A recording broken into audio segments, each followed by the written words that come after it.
اسے کہا جاتا ہے اونٹ والی حدیث کہ اونٹ پہ بیٹھے ہوئے پہ بھی لعنت, ہانکنے والے پہ بھی, مہار پکڑنے والے پہ بھی. کیوں لعنت؟ یہ بندے کون ہے کوئی ذکر نہیں. انصاب الاشراف میں موجود ہے کہ وہ 3 بندے کون تھے, ان بندوں پہ اصل میں لعنت کی گئی تھی. اگر اس کتاب کو کسی نے صحیح ماننا ہے, 3 شرطوں والی کتاب. ہم تو کہتے ہیں مانو پھر اگے بھی ٹرو, فارغ ہی ہو جاؤ. انصاب الاشراف میں لکھا ہے کہ اونٹ پہ یزید کے دادا ابو بیٹھے ہوئے تھے. ہاں جی, اونٹ کی مہار یزید کے ابا جی کے ہاتھ میں تھی, اور اونٹ کو ہانکنے والا یزید کا چاچا تھا. چچا, ایک چشتی چاچو ہے نا, ایک یزید دا بھی چاچو ہے.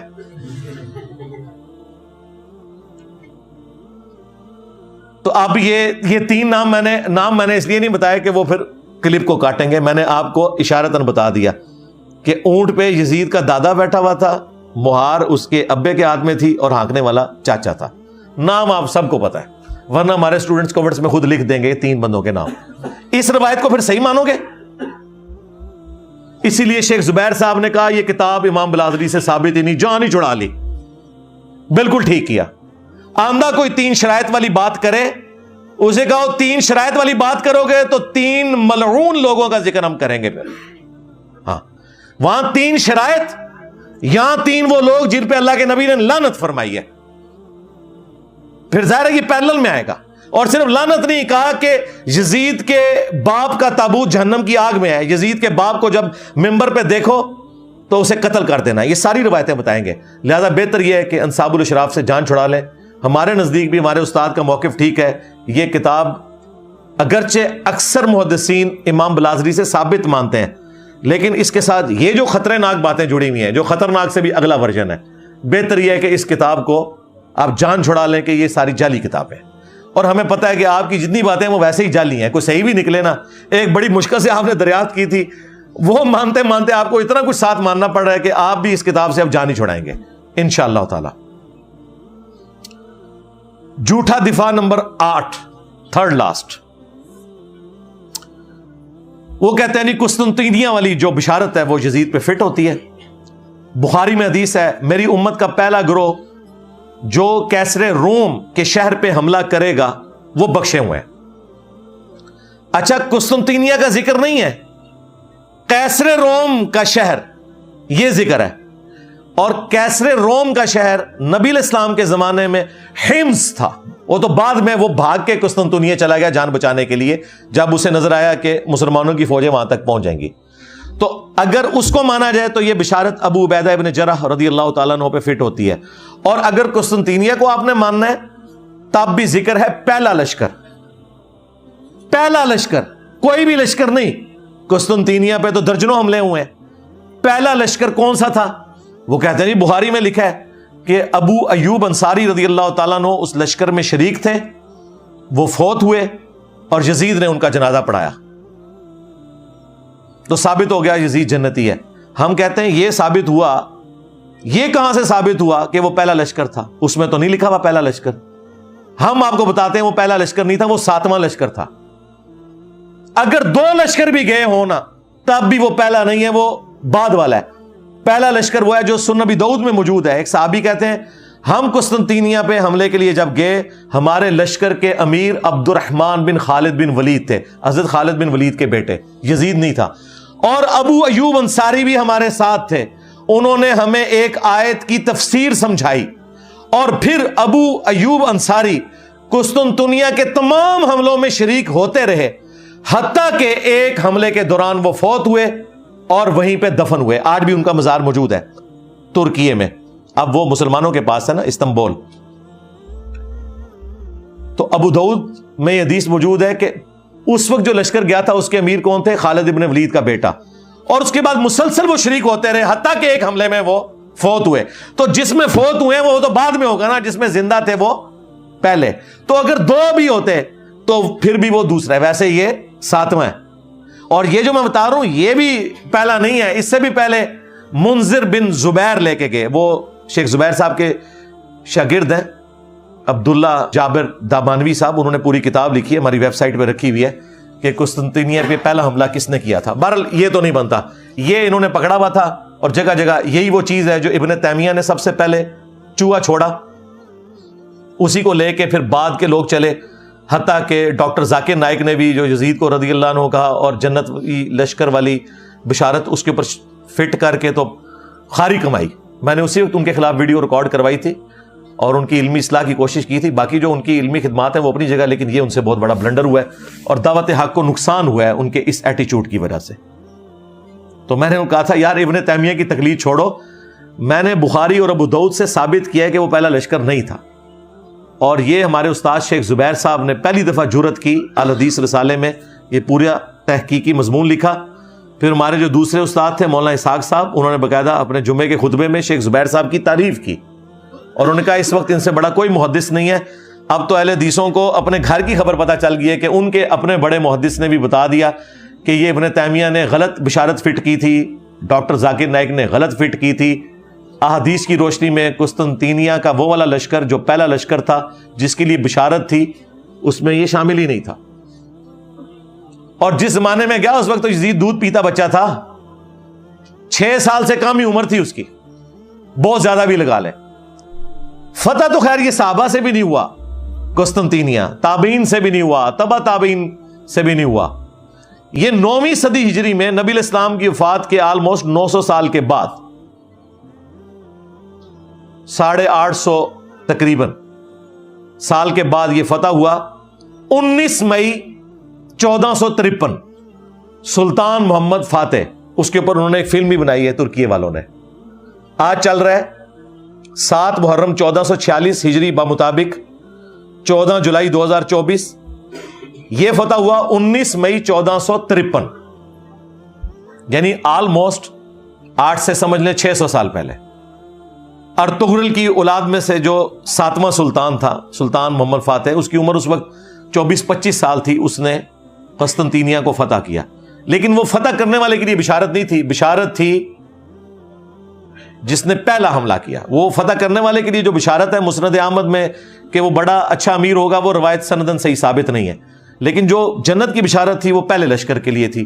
یہ جناب ٹوٹل ان کی گیم تھی جس سے انہوں نے جنتی اسے ڈکلیئر کیا ہوا تھا. اور یوں آگے ہم نہیں کہتے وہ جہنمی ہے، اس کا معاملہ اللہ کے سپرد، لیکن جھوٹی بشارتیں تو جنت کی فٹرہ نہ کریں. سیکنڈ لاسٹ جھوٹا دفاع نمبر 9، کہتے ہیں جی اللہ تعالیٰ چاہے تو یزید کو بخش بھی سکتا ہے. دیکھیں کیسے غیر محسوس طریقے سے اس کی جھوٹی وکالت کرتے ہیں. کہتے ہیں جی آپ کو کیا تکلیف ہے؟ ہمیں کوئی تکلیف نہیں بھائی، ہم تو کہتے ہیں سارے بخشے جائیں، کوئی مسئلہ نہیں. یہ اللہ کا اپنے بندوں کے ساتھ معاملہ ہے، ہمارے ساتھ کوئی اس کا معاملہ نہیں ہے. لیکن آپ جھوٹی جنت کی بشارتیں فٹ کرو، یہ بالکل غلط ہے.